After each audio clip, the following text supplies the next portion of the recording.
So Swarnadhara plus. So இதுதான் பார்த்தீங்கன்னா வந்து இந்த தங்க நகையாக வந்து ஆட் ஆகிற ஸ்கீமு.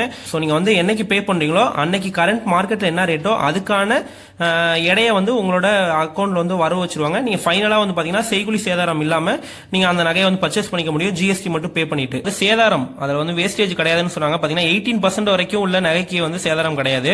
இன்கேஸ் நீங்கள் எடுக்கிற நகைக்கு வந்து 18%க்கு மேலே மோஸ்ட்லி அதுக்குள்ளார வந்துடும். அதுக்கு மேலே போகுது அப்படின்னா நீங்கள் மிச்சம் இருக்க சேதாரத்தை வந்து நீங்கள் பே பண்ணுற மாதிரி இருக்கும். இன்கேஸ் நான் எடுக்கிற நகைக்கு ஒரு 20% வருது அப்படின்னா நான் 18% வரைக்கும் இந்த ஸ்கீமில் வந்து அந்த எடைக்கு வந்து வந்துடும். மிச்சம் இருக்க 2% வந்து நான் வந்து தனியாக பே பண்ணுற மாதிரி இருக்கும். அதுவும் குறிப்பாக நீங்கள் வாங்குற நகையோட எடைக்கு ஏற்ற அளவுக்கு தான். நீங்கள் வந்து ஸ்கீமில் கட்டி ஒரு 10 கிராம் வந்திருக்கு அப்படின்னா 10 கிராம் இருக்கிற நகைக்கு நான் வாங்குறதுக்கு 18% வரைக்கும் சேதாரம் கிடையாது.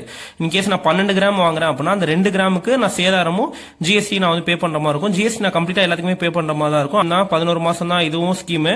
மினிமமாக பார்த்தீங்கன்னா வந்து 2000 ரூபாயில தான் வந்து ஸ்டார்ட் பண்ண முடியும். ஸோ அந்த ஸ்கீம் பார்த்தீங்கன்னா 1000 ரூபாயில ஸ்டார்ட் பண்ணலாம்னு சொன்னேன். இது வந்து பார்த்தீங்கன்னா 2000 ரூபாயில தான் நீங்கள் வந்து மினிமமாக ஸ்டார்ட் பண்ண முடியும்.